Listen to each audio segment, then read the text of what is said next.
Good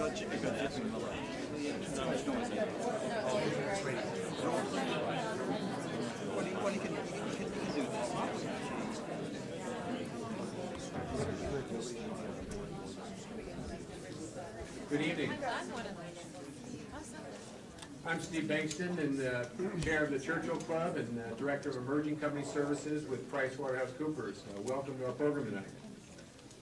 Our program on this auspicious date of 1/11/11 is called Overconnected. I'd like to welcome our speaker, Bill Davidow, and our moderator, Geoffrey Mohr. Thank you both for being here. Fenwick and West is graciously hosting our gathering this evening. Thank you, Fenwick. Before we get started, some brief announcements. Our next program on Wednesday, January 19th is called WikiLeaks. Have you heard of WikiLeaks? Why it matters, why it doesn't. Speakers include Daniel Ellsberg of Pentagon Papers fame, Peter Thiel of Founders Fund and a co-founder of PayPal, and more. Don't miss this timely and important conversation. Next, on Wednesday, January 26th, we'll head up to San Francisco with a great panel program called Location and Privacy, Where Are We Headed?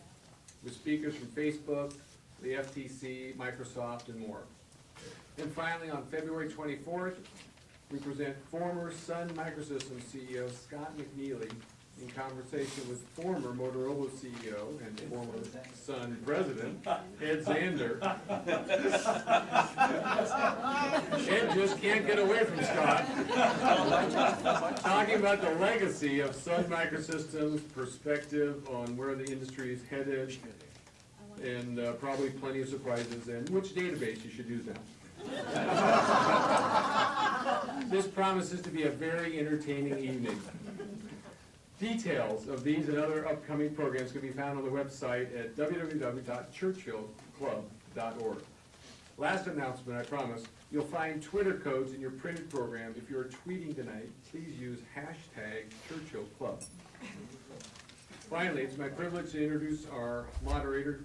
Geoffrey Mohr is a legend in the industry and has made understanding and capitalizing on disruptive technologies the focus of his life's work. He enjoys addressing very big strategic challenges and working as one of the leading business consultants in this capacity through TCG Advisors. He's also a venture partner at Mohr Davidow Ventures, and of course he's known the world over for 3 best-selling books that are required reading in business schools, among them Crossing the Chasm.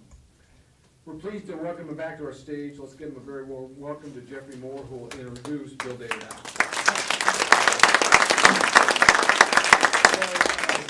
I got involved in the high-tech marketing consulting world in 1986 when I joined a company called Regis McKenna, and at that time the book on marketing was all written by Procter & Gamble. It was all consumer branding, and Regis had written something called the Regis Touch, which was the first thing I'd seen which sort of reset the whole discipline. Accompanying that book, and actually Regis and Bill worked together, was a book by Bill Davidow called High-Tech Marketing. You got that right? Marketing high-tech. Marketing high-tech. See, I always got it backwards. But for me, those 2 books became kind of the fundamental fabric of my marketing consulting career. They taught about the whole product, and they talked about how high-tech marketing was different. Then Bill goes and writes a book. Now, you know, we all agree that there's a virtual corporation, we've virtualized the world. But this is 2011. So what year did you write the virtual corporation? 92. 1992. Okay, so just like shooting a little bit ahead of the bird, right? And then the next one was on customer service. That was in between. In between? In between customer service. Okay. Well, this one, he's kind of doing it again, which is periodically stepping back from the world and sort of seeing a pattern in the world that is fundamental and determinate, and that we're not properly acknowledged and that we're not properly coping with. And so by putting that pattern in high relief, as we're going to do tonight with this book called Overconnected, the intent is to say, look, we need to get a better vocabulary for talking about these forces, and also then some better ideas about how to cope with them. So that's Bill Davidow. Please welcome Bill Davidow to this. Bill, I wanted to start with just, because this word overconnected gets used in many contexts, And then many of us here feel overconnected.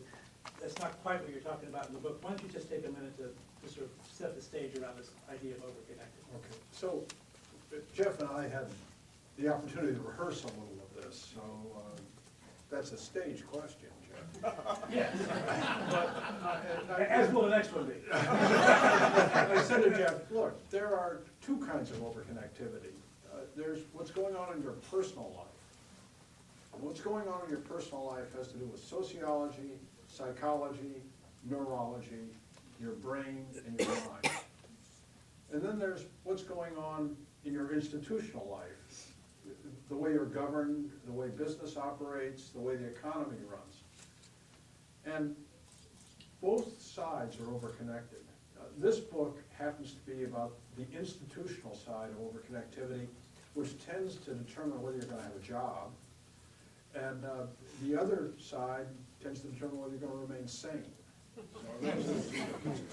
And you can choose between the two or both. So stay with the institutional overconnectivity, just to make sure, again, just to make sure we're all on the same page. Give some examples of sort of very visible consequences to overconnected institutions. Well, I kept writing about the newspapers because they were an example of something that was overconnected. But the general idea, and when I wrote the book, I was sort of looking for a fundamental principle. And when I said that, it took me a long time to figure out what that principle was. I mean, it was patently obvious, but there have been a lot of people that have been making observations about things, you know, like The World is Flat, a great book by Francis Carencross, or, Francis Carencross. Marketing, high technology, Tom Brady. One and one. Francis Carencross wrote The Death of Distance. And all of these things were making observations. And to me, it sort of seemed like if I let go of a ball on the top of a hill, I was saying, well, gee, the ball will roll downhill. Well, I was out to try and find out what was making the ball roll downhill, which was gravity. And in this case, what I finally figured out was that the thing that was making all these situations very volatile was something we call positive feedback, where change adds to change, and it causes things to accelerate. And that when you increase the number of connections and you strengthen them, you create more and more positive feedback. And creating that incremental positive feedback leads to all kinds of interesting things, like the meltdown in Iceland, or the economic crisis in 2008, or I sort of have a perverted view of your loss of privacy. It is a positive feedback process, because what drives it is that each little piece of information has almost no value at all. But when I put pieces of information together, like if I have your name, that's one thing. If I have your name and telephone number, it's more. If I have that, your address, each piece of information becomes more valuable. Finally, I add your credit card numbers and your social security to it, and I know where you shop, and I really have something that's valuable. And so it creates great pressures to agglomerate data. And because the data gets, every piece of data gets more and more valuable because you add other pieces of data to it. And it's these processes that end up driving things to extreme. And then something bad usually happens. I had something that I used to call the vulnerability sequence, which starts off with a little bit of positive feedback, and then you get locked into something. And the minute you get locked into something, you become vulnerable. And because, you know, that's the only thing you can do. So if you become locked into the automobile, ultimately somebody is selling you oil, and you become vulnerable to that kind of thing. I'm talking too long, Jeff. Well, let me just go back to something you said, because you were talking about this positive gain thing, and as you were talking, you made me think of Metcalfe's law, which was, you know, every time you add a person to a network, the network gets more valuable. Why isn't positive gain a valuable thing? Why is it a positive? I mean, Look, positive feedback is great. Like the Federal Reserve and Bernanke are trying to get a little positive feedback going in society to make it grow. Silicon Valley was created by positive feedback.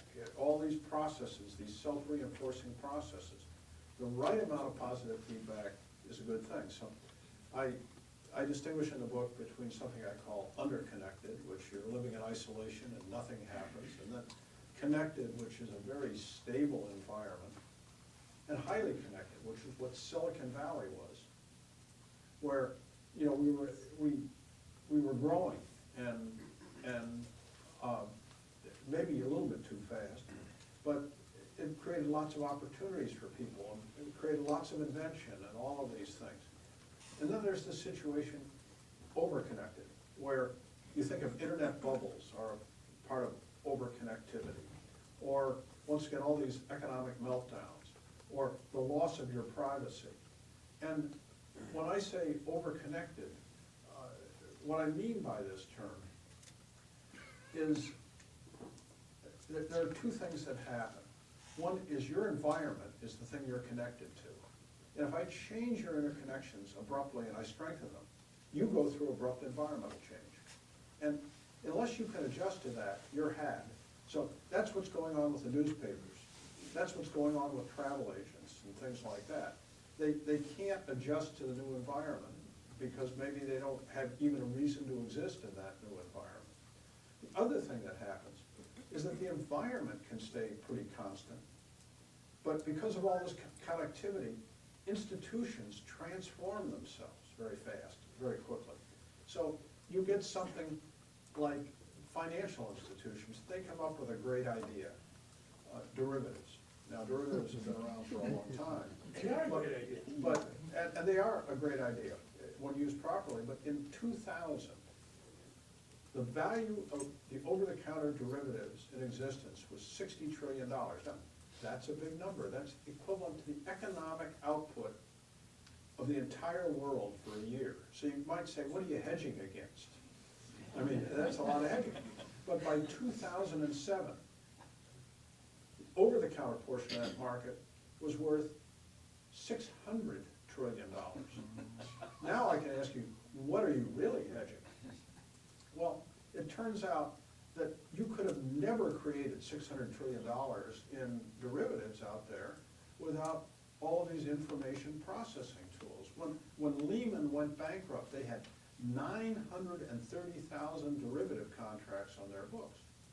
Keeping track of them is really important. The Bank of International Settlements in 2007 put out a paper, and they estimated that the losses, if things were highly correlated, could reach $1.6 trillion. Well, that number in 2009 looks like it was a pretty reasonable guess. It was probably low by a factor of 2. So you create all of these things in these highly connected environments. And then, one of the things I learned in this writing process is that no large, tightly connected system can be made safe. No large, tightly connected system. And that doesn't matter whether it's a chemical plant, a nuclear plant, a derivative type thing. For some reason, people who study these things find that 2 ships in the middle of the ocean crash into one another. The environment is so complex. That's why people worry about accidental nuclear war, because it's a very, very complicated environment. And the other thing I learned about that in reading about this is that the safety mechanisms that you put in place frequently are the source of the problems. And so the safety mechanisms end up connecting things and interacting with things, and suddenly a problem happens. So, well, okay, so it's interesting. So highly connected is a highly desirable state, more desirable than connected, certainly more desirable than underconnected. And overconnected is this highly volatile state. And so, do you have any sense of how we sense that boundary condition? Because it seems like a pretty important boundary condition for us to be able to sense. That's a question that I really wish I knew the answer to, Jeff. But you know, I'd like to say you know it when you see it, but, You could be a Supreme Court justice and say that. yeah. But it really is a very difficult problem, because there are all these opportunities out there. And they look absolutely great. They look absolutely great. But you know, we connect things. And one of the points I try and make in the book is, be careful when you connect things. Think through the implications of it, because you may put yourself into an overconnected state. And we do this not only in the computer world. Think about things like defined benefit pension plans. What we do is we say, gee, you don't know how long you're gonna live, so we'll connect you to something really secure like General Motors.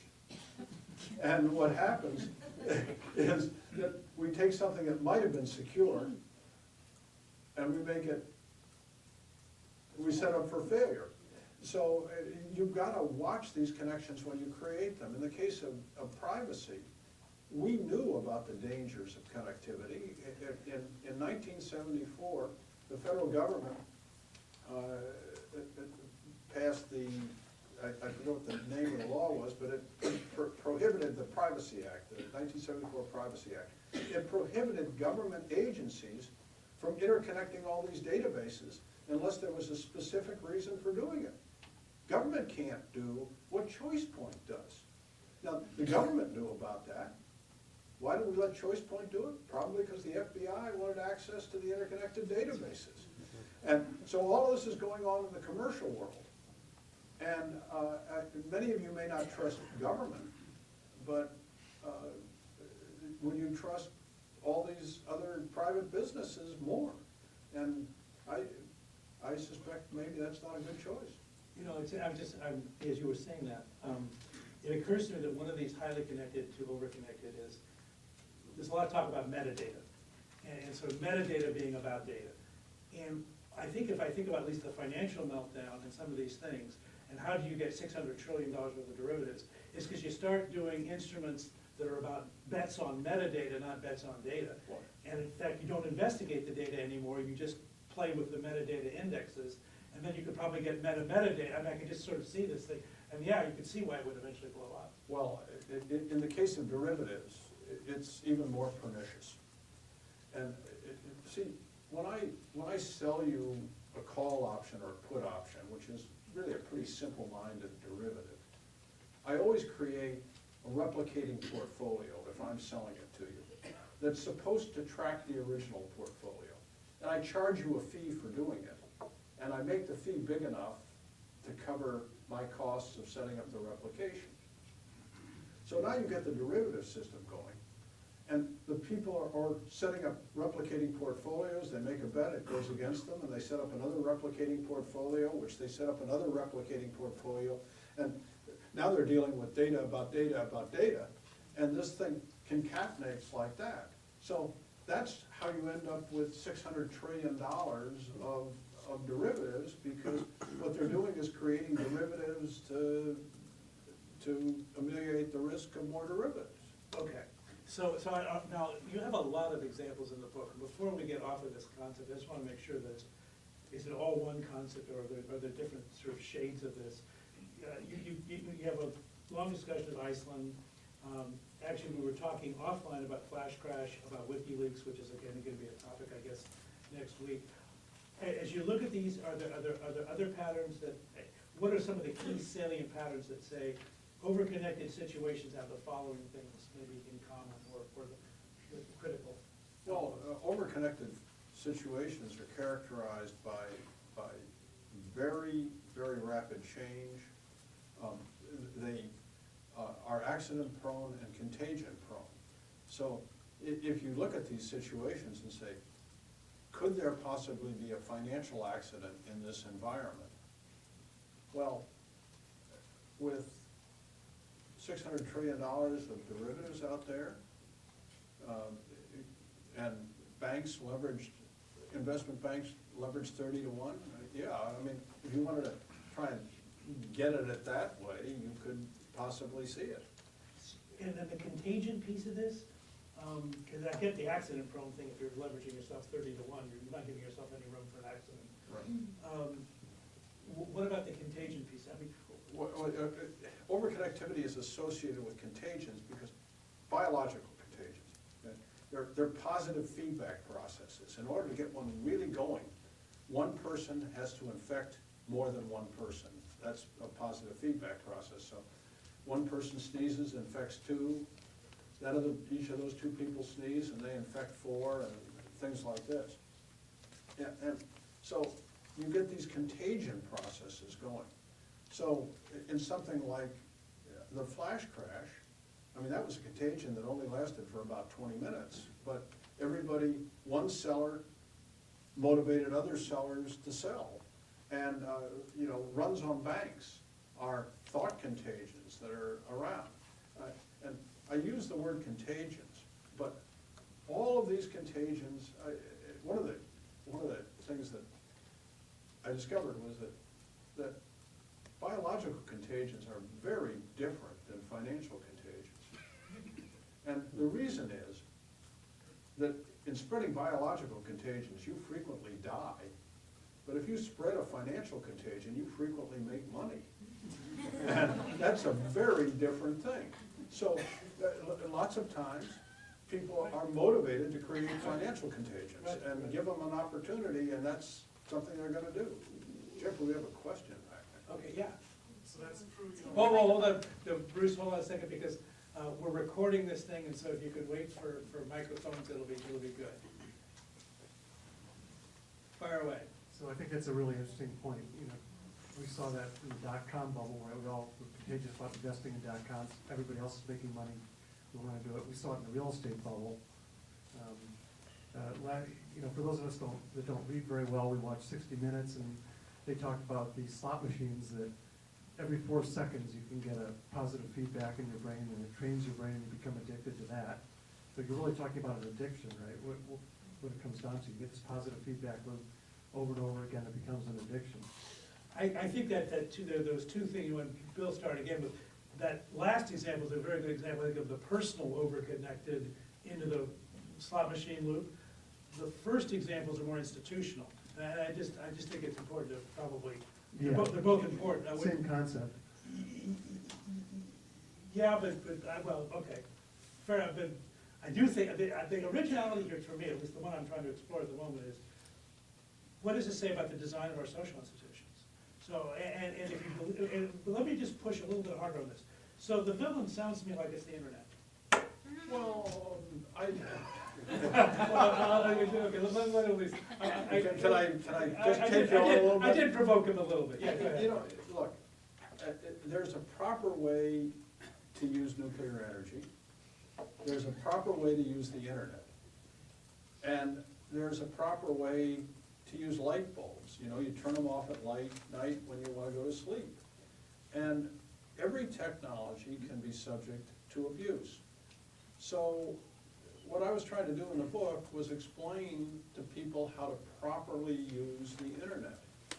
And in order to properly use the internet, you're gonna have to change some other habits. I mean, I couldn't get along without the internet. I love the internet. I love email. But properly using it is a challenge. And you know, that's the thing, and one of the arguments in the book is you get to where you were going before you've even left with the internet. I mean, it happens so fast. So I was telling, if you look at the way we design airplanes, I'll give you a great idea. I want to get the 787 on the market. So I'm going to forget about all these redundant systems. You know, aircraft engines are really, really reliable. So are hydraulics. So let's forget about redundancy. Let's start flying these things. And after about 10% of the planes crash, or after 10 crashes, let's go back and figure out how we design the safety mechanisms in them. Great idea. That would last for about 2 seconds. But now I'm a financial guy, and I say, let's create these new financial instruments, and don't touch me until 2008 happens. Now, the problem with that is that if I'm dealing with very small things, I don't care. But if I'm dealing with something that spreads around the world and can create an international financial crisis, I've got to deal with it differently. And the challenge of the internet is that it creates these things that get so big, so fast, that we've got to put more thought into what we do before we release them. So I'm not opposed to the internet.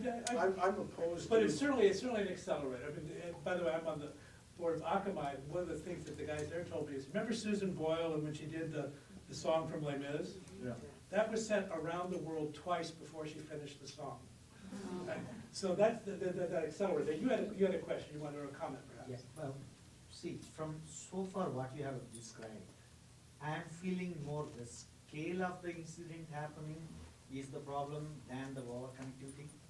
If it is over-connected world or over-connected institution, a single failure may not cause a catastrophic event, but the scale of those things happening together is causing. So maybe information flow processing modulation may be a better tactic than trying to prevent over-connectivity. Okay. That's, Well, see, I would argue that scale is a result of overconnectivity in many of these cases. I mean, $600 trillion of derivatives could never have been created without this high level of connectivity. So, I mean, I don't want to, I understand what you're talking about, modulating the information flow, but things just get big very, very quickly. So, well, this gets, I mean, now we're gonna get to the other half of this thing, which is, and listening to this, whatever the remedies are, they're gonna feel very counter to at least, you know, a whole chunk of the American ethic around laissez-faire capitalism, et cetera, et cetera, et cetera. So, and, you know, you did rather well in venture capital, and you could argue that venture capitalists, at least I would argue that venture capital succeeds with bubbles. That's kind of where a lot of the money in venture comes from. So how do you start seeing a society which still wants the benefits of at least some of these overconnected outcomes, and yet at the same time is clearly putting itself at risk if it doesn't modify its behavior somehow? Yeah, Jeff, you're on to one of the big challenges. I hate to mention this because I am not a radical left-wing communist. I mean, but it's gonna sound like not only am I a communist, but that I'm a radical left-wing communist. But I have a secret for you about Adam Smith.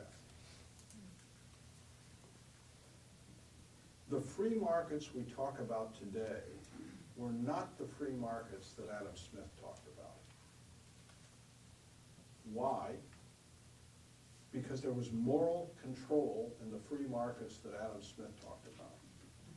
And the reason there was moral control is the markets were local. And so if you did in somebody, you had to go to church and listen to the preacher. And suddenly, when you get these connected environments, you begin to remove cause and effect. So things don't behave the same way. And as a result, we've got something in economics we call externalities. And externalities are, you and I make a deal, and we pass the costs of the deal off to a third party. So I am a big polluter, and I, throw everything in the stream, and I make a lot of money, but the people downstream, all get cancer. That's an external cost. Or you and I make a lot of financial transactions, and we pass the cost off to the taxpayer. In these highly connected environments, we have a great deal of trouble dealing with the costs of externalities. And Go ahead. and that's a big, big problem. Two things that made me think of. When you were talking about moral control, so in 2008, I had a chance to interview Alan Greenspan for an hour on a stage. And the wheels had started to come off, but they weren't so far off that people didn't want to come and see Alan Greenspan.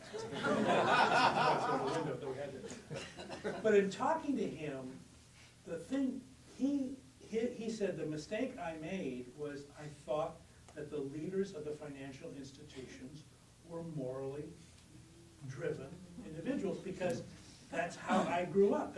That's, you know, your word is your bond, and this is how it worked. And he literally, I mean, he didn't say that on stage, but off stage, you know, it was like, I had the wrong mental model. I had the wrong mental model. And this thing about externalities, I mean, the head of SAP said to me, he said, well, we understand the American system. You privatize the profits and you socialize the losses. I mean, we see what you're doing. And we tease about it, and part of it is we've been so resilient as an economy that we've kind of said, look, dilution is the solution to pollution. So, you know, if enough of this stuff happens, yeah, bad things will happen, but at the margin, the healthy system will overcome the diseased parts.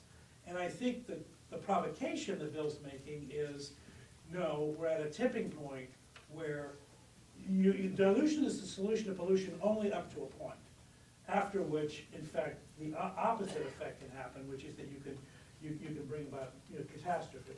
So I do think this notion of having to engage with overconnected systems and somehow modulate them to the point that was made here is important.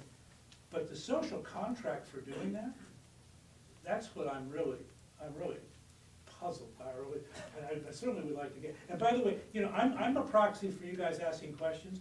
But as soon as anybody has either a comment or a question to throw into this thing, because this is a pretty big issue, just, you know, let your hand, if your crap detector goes off, go up like that. Okay, and we'll keep an eye out for you. But you have to put it really high, because otherwise you might be scratching your ear. Okay, so Bill, you've been thinking about this. We've seen the overconnectivity in the financial system. Just one other one, because we talked about offline, WikiLeaks. To what degree is that an overconnected issue or not? Well, I thought a lot about that one, and I thought, how do you put that in the framework of overconnectivity? You know, we've got, and you've got to figure out whether you believe that WikiLeaks was bad or good. But if you believe it was bad, we created asymmetric situations as a result of overconnectivity, where one guy can do something that 1,000 Russian spies could not have dreamed of. One guy. And so or Stuxnet, which you release a virus and it gets into all the Siemens controllers and the centrifuges go out of whack. And so you can do a phenomenal amount of damage. And these things, so we've you know, tipped the odds in the favor of people who might want to do damage to the system, whether it's an identity thief or somebody else. I mean, you're stealing 250,000 records of people. I mean that's pretty easy to do. And I mean, the thing that's so fascinating about WikiLeaks to me, I was telling you, Jeff, the way it happened, the security environment had not adjusted to the risk. So here's what happened with WikiLeaks, and maybe all of you know the story, but the government has something called SIPRNet, Secure Internet Protocol Router Network. And in light of 9/11, they began to let more and more people have access to it. And so they carefully screened 3 million individuals. Now that's hard to do, right? And then, but things were still pretty secure because they had disabled the copying mechanisms on all of these systems, so you couldn't take the data with you, except they overlooked the fact that you could write a CD. And so in comes private Bradley Manning, and he's really mad at the Army, and he likes Lady Gaga. And so he brings in a disc that looks like a Lady Gaga disc, plunks it into a CD drive, and sits there with his earbuds in his ears, mouthing words to Lady Gaga songs, and copying 250,000 records. And then he walks out with his Lady Gaga CD, and everybody is happy, and nobody would have discovered the source of this, quite honestly, had he not bragged to another hacker about it. Now, I mean, that was not smart, because that hacker turned him in. So, you get this phenomena going on where the internet has empowered people to do things, and the environment is incapable of, the environment we've created is greatly behind the vulnerabilities. So, WikiLeaks is, I mean, our power system faces the same thing. I mean, it's asymmetric. You can get viruses into our power system that would cause severe problems, and people think they may already be there. So the aspect of cyber terrorism is quite possibly a very real threat, and the government is beginning to become aware of it. I mean, this is not just about stealing the plans to the next stealth fighter. This is the possibility that our infrastructure could be disabled, and that could cause kind of problems. So in fact, you go back to your, I don't know which of the theorists it was, but you stated what sounded a lot like a theorem, which is no large, tightly connected system can be made safe. Right. And let's say we're approaching, with the overconnected infrastructure that is internet enabled, that we are approaching that state, whether we're there or not, but it sounds like eventually we would get there, if we're not already there. We certainly have had some signs that we're. Well, there are two ways that it can not be made safe. You know, one of them is that the system can just fail. Yep. The other thing, you know, and nobody has a bad intention. The flash crash.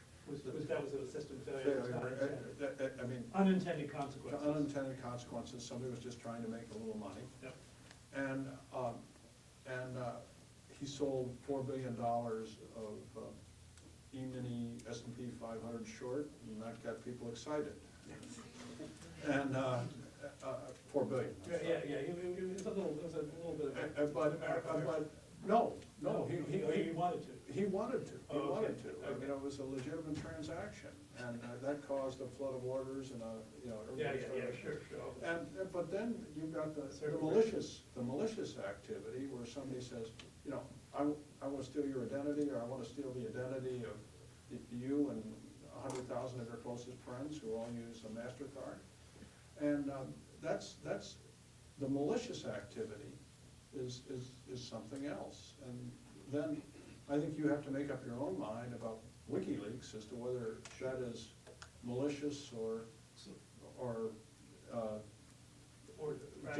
unintended. But the justice of it, let me set that one aside. So I would argue for the malicious stuff,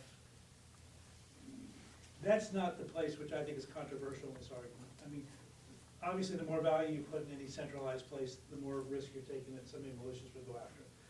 I think the notion that systems could get so big that they are unsafe because of unintended consequences, because of these flash crash metadata, 2008 kinds of derivatives, $600 trillion worth of derivatives, implies that you need to that socially, there needs to be a mechanism for intervening to redesign or somehow put circuit breakers of some kind into these systems. And do you think the existing social institutions have the equipment to do that? Well, all right, so I've looked at financial innovation a fair amount. And the example, there are a couple of examples, but the most current one is May 6, 2010. The stock market is going along, it drops, starts to drop, what triggers this? Maybe it's Greece, worried about Greek debt. Maybe there was an actual system failure, but what we now think is that Waddle Reed sold $4 billion worth of these E-mini futures short. And it was a great transaction. And suddenly, you know, everything goes crazy. Now, why does everything go crazy? Well, once he triggered the phenomenon. Now, in the old days, 80%, old days, 2005, 80% of the listed stocks on the New York Stock Exchange were traded on the New York Stock Exchanges. 5 years later, about 30% of them are. And we have all of these alternative trading systems. Think of them as being electronic stock exchanges where you can trade stocks. The New York Stock Exchange has market specialists. They have circuit breakers. They've got all these wonderful things that go on. Now, that's a big change in the environment. Big change in the environment. Now, along comes high-frequency trading. Suddenly, 2/3 of the stock transactions going on are high-frequency traders trying to make a penny here or a very little amount. And I'm going to get to your question here. So now, suddenly, pandemonium breaks out. Sellers leave the market. Well, buyers leave the market. Procter & Gamble, $62 a share, falls to $56 a share, hits the circuit breakers on the New York Stock Exchange. The electronic systems go out and find electronic exchanges that are going to trade it at $40 a share. The price of Procter & Gamble drops to $40 a share. By the end of the day, it's back up at $60 a share.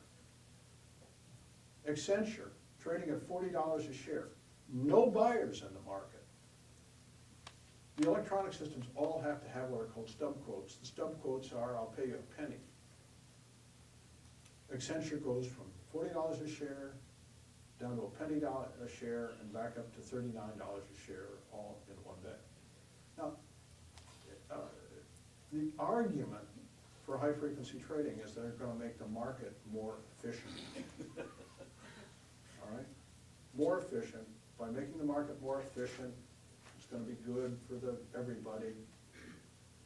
And there is no way that you can make that market safe if you're going to trade 2/3 of the stocks with these high-frequency trading systems. That's my belief. A tax of on the order of a few hundredths of a percent would reduce the high-frequency trading to maybe 10% of the market. And I would argue that would be a great thing. So here's a case in point where you make the system smaller. And I think of cap and trade as another, these are ways of making pricing externalities or the risk of externalities into the system to create buffer. And you talked about, by the way, that is a Tobin tax. Just say a couple of words about why it's called a Tobin tax. Well, James Tobin, in the 1950s, who was Nobel laureate in economics, recommended that all international currency transactions be taxed, and as a way of cutting down the number of them. So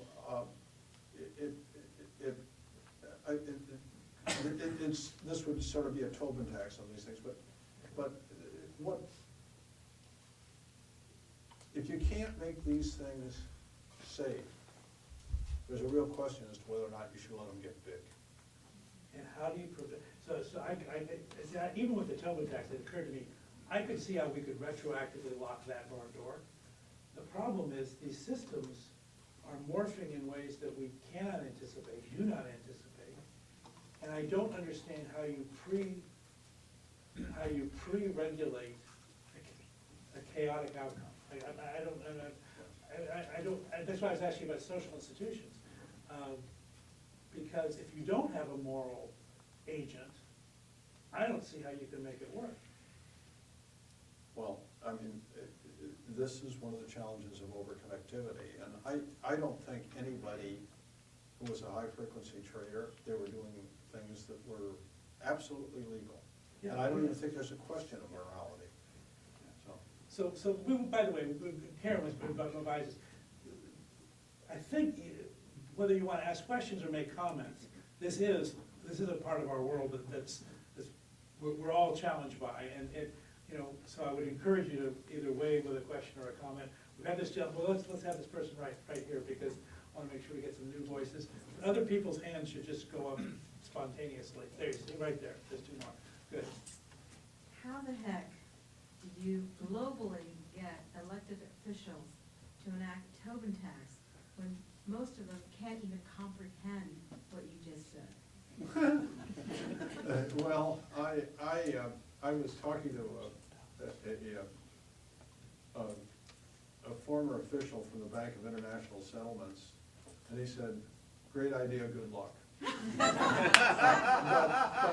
But it's interesting, there was an article in the Wall Street Journal by Stephen Schwarzman, the head of Blackstone, and he was suggesting international financial regulation, and Walter Lucan, who's the head of the Commodities Futures Trading,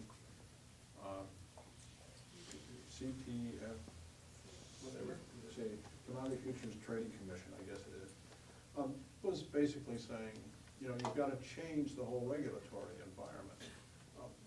One of the things that is tough about these high levels of connectivity is that the scale or the domain of the problem grows beyond the reach of geography. And our governance systems are defined by geography, but the virtual world doesn't recognize it. So we've got a lot of problems that become international problems, and we're trying to deal with it with local governance, and that's a problem. Couple, okay, one, okay. Right here, Okay, sorry. then we just keep. Bill and Jeff, what are we to do when society now, I mean, we see the millennials joining the workforce. I mean, we see 23-year-olds, 24-year-olds, they've never had a PC at home or a desktop. And they're completely by your definition, completely overconnected. What is gonna be the impact of this generation Y? Is it good or bad, and what can we do? Yeah, he and I, actually, Bill and I talked about this, and we don't agree, but that's frequently the case. You wanna go first, or want me to go first? I mean, this is about the brain? Yeah, yeah. You go first, I'll go then first. I'll destroy Then you you. can dance me. Right. So my view is that if you are born with it, it is not technology. So that I think that between the human brain and the culture of the generation that grows up together, that there's a natural assimilation of all this technology, and that the overconnected state is really, the psychological state is a description of me, because I am completely flummoxed by the amount of overload. But it's not a description of a child who's 3 years old, who's running an iPad and thinks the iPad works just fine, what's the matter with the book? You know, it doesn't seem to work the same way. So I'm not worried about that one. I actually think that those technologies will make the millennial workforce much more powerful in a global business model, which requires much more communication and collaboration, and certainly the businesses world. I grew up in the command and control vertically integrated corporation world. I mean, IBM, Xerox, Hitachi, you know, that stuff. You know, the world we have now, it's a completely disaggregated world. So the amount of collaboration and communication just to make these value chains work, or at least to troubleshoot them when they don't work, is huge. And I think the millennial tool set and mindset is a much better frame of reference for solving those business problems than the ones I grew up, when you collaborated with somebody when I grew up, it was called cheating. Right? No, it was called cheating. Right? And so very different mindset. So I'm kind of on the plus side, but why don't you? Well, see, I love it when Jeff is really wrong. Yeah. So, well, No, but go ahead. well, all right, so my argument with Jeff on this one is that for 2.5 million years, we have co-evolved with our tools. And first it was stone tools, and then it was fire. And So we started using them, and, you know, we cooked things, and that made them easier to digest. And then, you know, with our brains in conjunction with our stone tools, it magnified our force that we could use. So the net result of it is that our nearest cousins, the chimpanzees, are about 5 times as strong, have a digestive system that is about 3 times as large as ours, and have a brain that is about 1/4 of our size brain. Then we got really smart, and we started to plant seeds using pointed sticks. And all of this is going on in the physical world now. We're evolving in the physical world with our tools. And suddenly we get agricultural villages, and then we get a little specialization, and somebody makes clothes, and somebody else hunts, and somebody else gets their hands on the fuel. And we evolve into cities, and all of these things are reflections of our co-evolution with tools. 25 years ago, 1/100th of the time that hominins have existed, we move into virtual space. And our social institutions and our brains, bodies, and minds have evolved in physical space.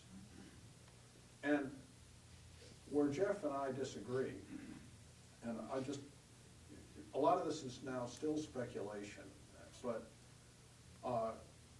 people think that as a result of the gambling machines and things like that, you get a shot of dopamine. Well, dopamine was designed for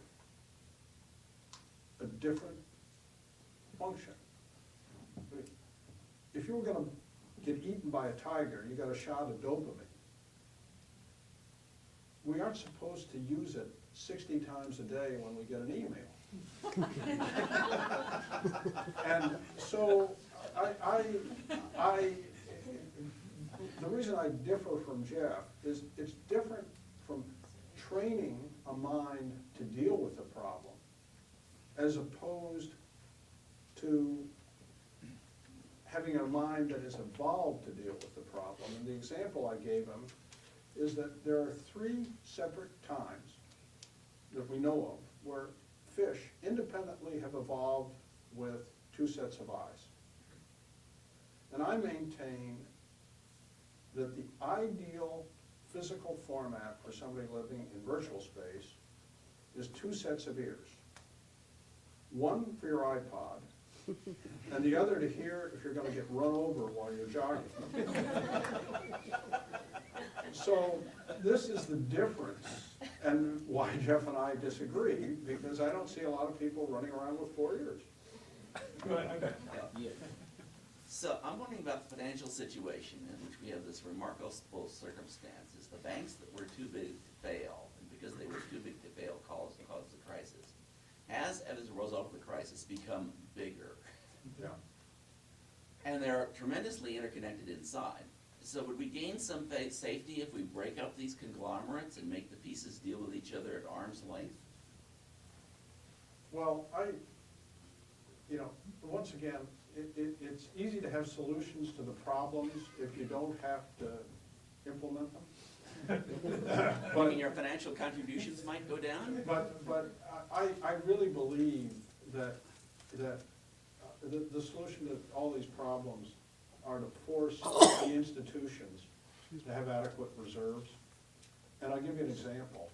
If people want to have $600 trillion of over-the-counter derivatives, the margin and reserve requirements that should go along with that are probably a few trillion dollars. And either the system would get very safe or very small. And do you think that Well, can be done? on those through- traders, you can impose reserve, but on Citigroup, it makes no sense to impose that kind of a reserve requirements on all of Citigroup just because they have a derivatives trader. Well, on the other hand, they're the counterparty. I mean, like, I was looking at JP Morgan Chase, which is, I think, the counterparty on $80 trillion worth of derivatives, financial things that are considered to be very safe.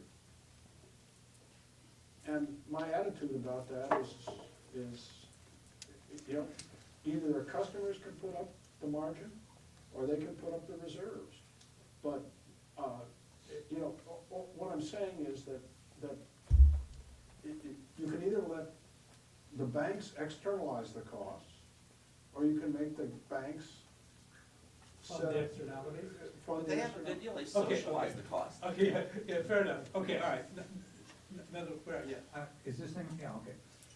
One of the things you haven't mentioned is this concept of the black swan, or the unexpected event that changes everything. Can you comment on that concept with respect to this overconnectedness issue?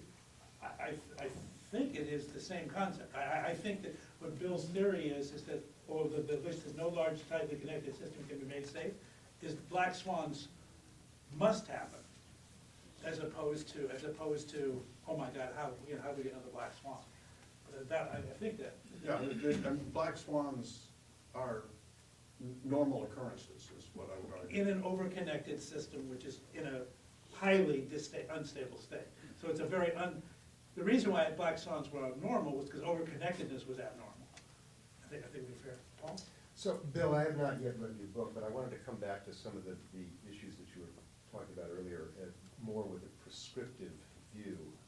I also read the Stephen Schwarzman article, and it struck me that having Stephen Schwarzman advocate for financial regulation is like Bernie Madoff advocating 401k plans. I want financial regulation just so long as it doesn't affect my tax rate above 15%. How do we get to a point where, as Jeff called it, some sort of moral authority be able to do this, when the reach of this, the spider web of this, seems so vast amongst people who have such ingrained vested interests in talking about the problem but not fixing it? Bush's aversion.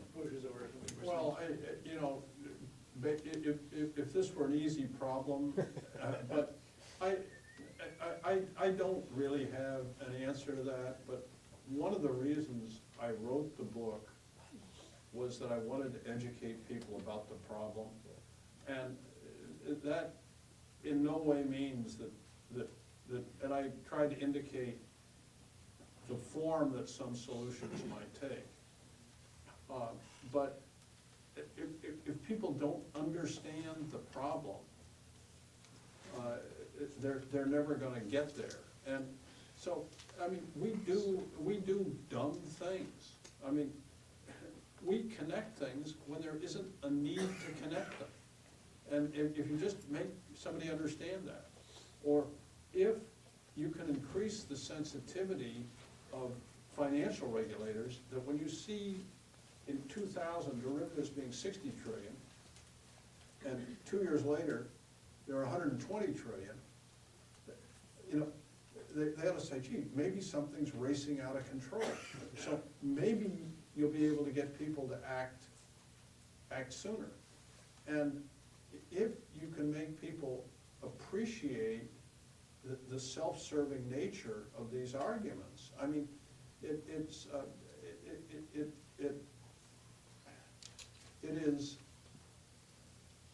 know, the argument is always it's gonna make the market more efficient, and nobody ever says there's a 20% chance of 2008 occurring. And so if people understand that there's a 20% chance of 2008 occurring, maybe they're gonna approach the problem differently. You know, there's a version of the questions asked here, which I think we have to keep in mind. Generalists cannot regulate specialists, right?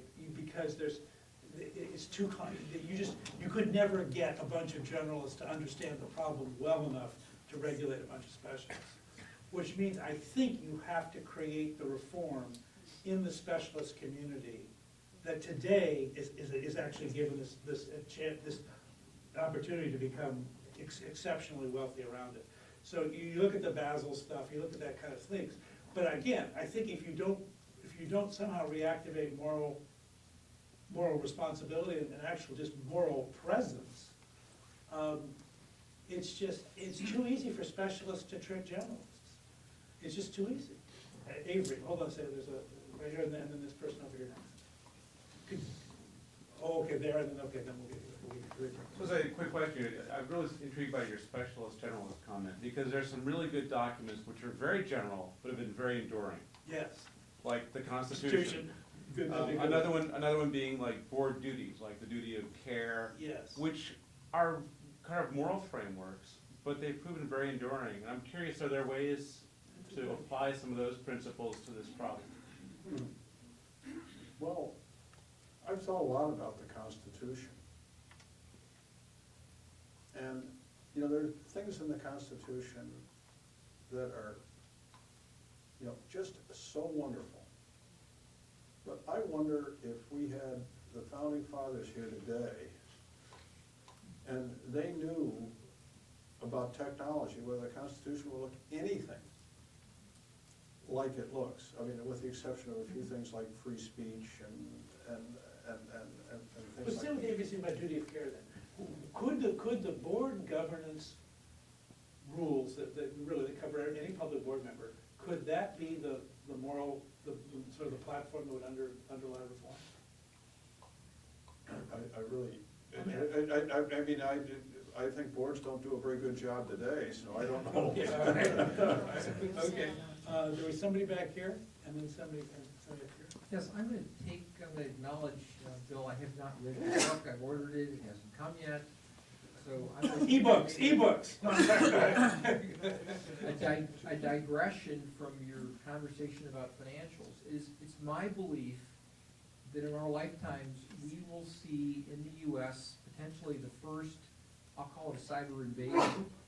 I note that, within the last 2 weeks, I saw an article by, a Chinese defense expert who said, forget about the Navy, we're gonna hit them with with an energy beam from outer space. I've read articles that said that the Chinese have penetrated our energy, power networks.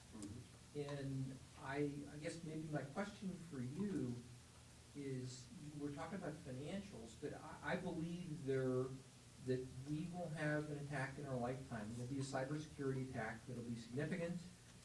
And because of the overconnectedness of our society, that it's becoming doable to come into a network, an energy network from outside the country to control.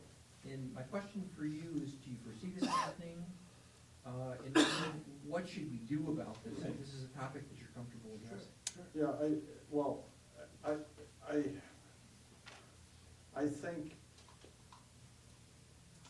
it is possible that it can happen, and I do not know very much about that subject at all, and I've thought about it, and I've often wondered, I mean, the obvious solution to a lot of these things are to disconnect them, right? And so, I wonder, I sat there and I wondered, why does our electrical network have to be run with TCP/IP? And then I thought, well, gee, even if they ran it with a different protocol, there'd still be entry points to it. But I would look a lot at disconnecting things, and ultimately that argument leads to isolation. Well, but dynamic disconnection would. So some version of circuit breaking already, in many situations, does diffuse overconnected catastrophic things. I think. Stuxnet was a disconnected, going into networks Right. that were disconnected. Right. There was no connection, so they've already done it, and it didn't help. Right. So. What was disconnected? Stuxnet. It's not a. Well, but I would argue, Bruce, it did help. Bruce, I would argue it did help, because Stuxnet was detected before it became pervasive, because they were disconnected networks. So, I mean, I guess it's relative. Right, but what's interesting is they've actually jumped the Yeah, expression that they crossed the chasm. Yeah, whatever. Good expression. Oh, yeah, so what Bruce was saying was, the Stuxnet example was, hey, it's already disconnected. I'm not even sure Stuxnet is TCP/IP. I don't know if it is or not. But it's certainly a very proprietary Siemens set of protocols. And Bruce was saying, hey, the Fox is already in that Well, in-house. the nuclears, they don't have IP connection to the outside world, they're all. Okay, so they're isolated. And it was physically carried by people in. On USB drives, yeah, back to your CD drive. Okay, I want to get this person here and then, okay. So, if we see an accident, and there's Hold on, one, maybe we'll try this one. if Could we you see get an the person in accident, front because she was waiting? and, there's one person present, then the ambulance is gonna get called right away. Yeah. Right, and if there's a group of people, it's gonna take longer. So, the fundamental question I have as I'm listening to you is there are so many parties involved, whether it's the financial system or the infrastructure. How do you ever get a sufficient critical mass to get to any kind of action? My argument, if I had to sort of say, what is the venue by which, one of the questions is, where would you solve this problem? So I'm gonna propose you would not solve this problem in legislatures, but I would propose you would solve it in international organizations of professional specialists. The Basel stuff for financial guys would be where I would try to solve a bunch of these financial regulations. Around security issues, again, I would try to convene a set of specialists. Because I don't think generalists can intervene in a specialist thing intelligently. So that's where I would try to do it. Now, whether that would work or not, I don't know, but that's where I would start. Are you okay? Okay, you tried it several times, I was very bold. All right, we'll get this gentleman over here, he's been also trying. Yeah, you talked about. And then we'll do maybe one or two more questions, and then we can kind of circulate whatever as much as you want. Okay. You had talked about the impact of externalities on kind of being a limiting factor. I mean, we obviously can't turn the game down on the internet, right? But maybe the aspect of how do you figure out what those externalities are? The policies that we work with right now are known, and the things that we're dealing with are things are unknown, and they become unknown more as the external environment manifests itself, right? So what kind of guidance can we give to people that want to really make changes in the policies but don't understand the externalities? Was carbon cap and trade a version of this? Well, yeah, cap and trade was a version of it. These things are very, very hard to do. But I think you've got to try, because what happens is we say, we know there are external costs, we can't figure out what they are, so we'll set the charges for it to zero. Now, that is probably as destructive as setting the charges to infinity. And and one of the things I've thought a lot about, and there are probably all kinds of problems with this because we're putting things in the hands of regulators who would have different agendas, is that you need adaptive kind of regulation or adaptive kind of charges. So in my ideal world, if I were Congress, I would say, or the FTC, or, not the FTC, but the SEC, is I would say, we are willing to have 10% high-frequency trading, if you can figure out what high-frequency trading is. And we're gonna let a regulator come and play with the taxes on high-frequency transactions until we get it there. And so that would be one way. The Bank of International Settlements does come up with pretty good estimates of the size of the over-the-counter derivative market. And I would say, hey, guys, let's have them or somebody else say, we'll play with the reserve requirements on this thing until we have, $30 trillion worth of over-the-counter derivatives. But I think we've got to think differently about how we regulate things, because I guarantee you that if you write it into concrete or you set it into concrete, you're gonna be surprised. Okay, question in the back, maybe we'll make that the last one.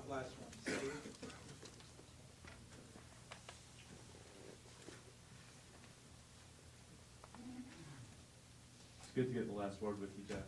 Thank you, Steve. So I think when we look at really disruptive business models in this virtual world, disaggregation is the platform we build them on. We disaggregate systems and we disaggregate connections. Look at mint.com for banking, for instance, an example I often use. So for those of us that are advocating to customers that they do need to think about more connectedness, how do we bake in that kind of moral feedback that you were talking about? We're not going to stop advising connectedness, so how do we advise the kind of moral obligation? So, Bill, I'll give Bill the last word. I think that this issue, one of the issues is data versus metadata. I actually think connectedness around data is goodness, and that more connectedness around data is goodness.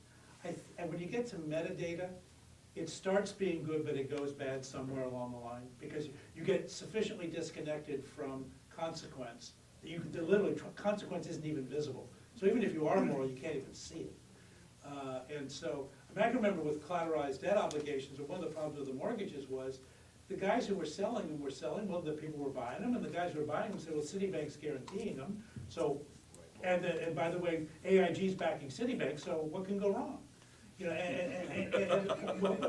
but you know, I mean, that was the logic. And so I think part of it would be metadata versus data, at least that would be one place.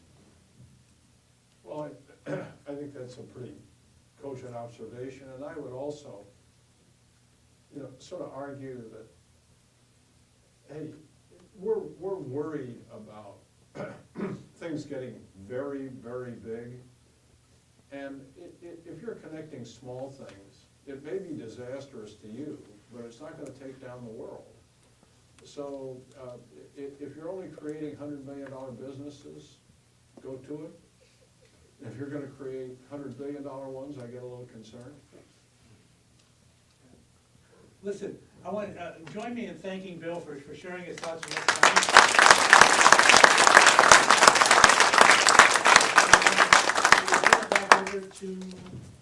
Okay, please, Marcia.